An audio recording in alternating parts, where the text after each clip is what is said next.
Sometimes things that scare us the most are the things right in front of us.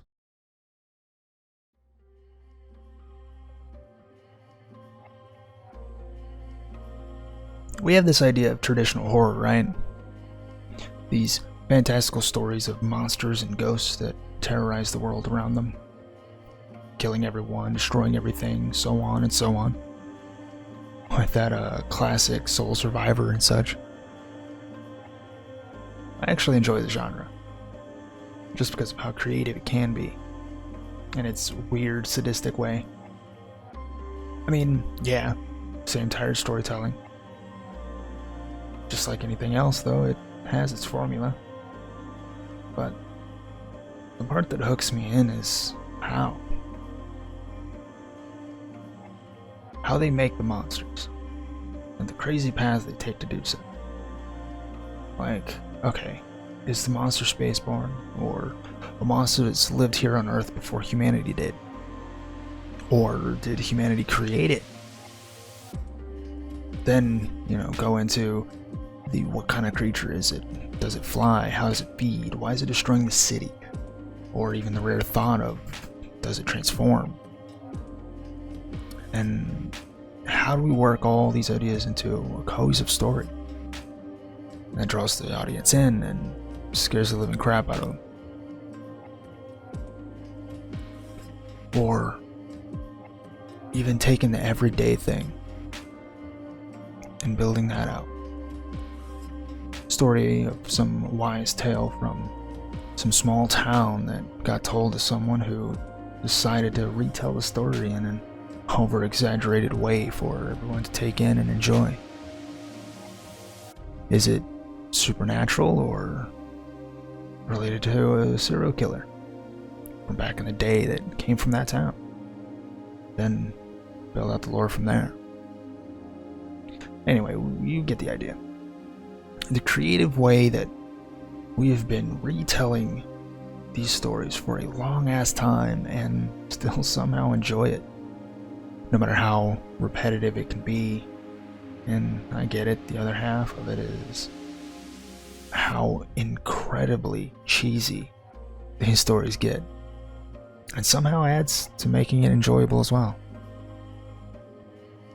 Well, with me rambling on about this, I can't help but to think how we tend to forget where they may have come from.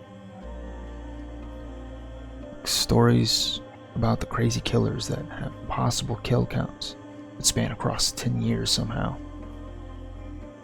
that are actually based on real killers in our world, with more realistic numbers and eventually get caught fairly quick.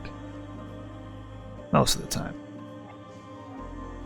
Or monsters are just weird, distorted imaginings of our own wildlife. It's even our own pets.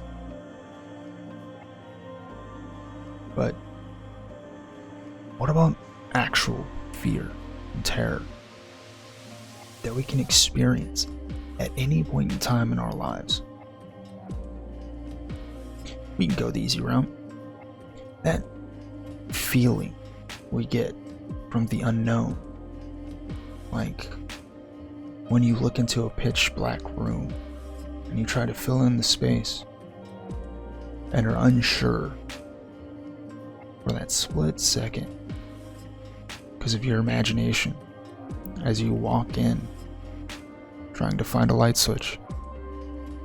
Or when you go down a dark alley at night trying to get home or meet up with friends and see that stranger wearing a hoodie turn down the opposite way. You have no clue what they may do or why they're there.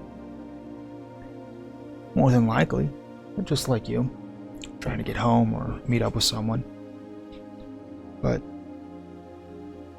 you can't help but to go right into that terrifying worst case scenario.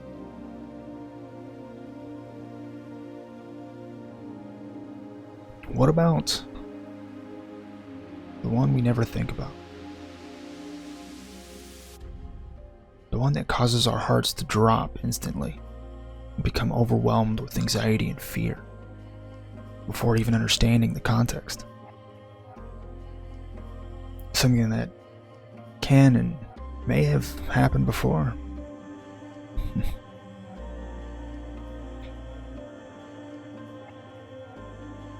A text to a voicemail from a friend or family never really matters, especially when it comes to those 3 words: in the hospital.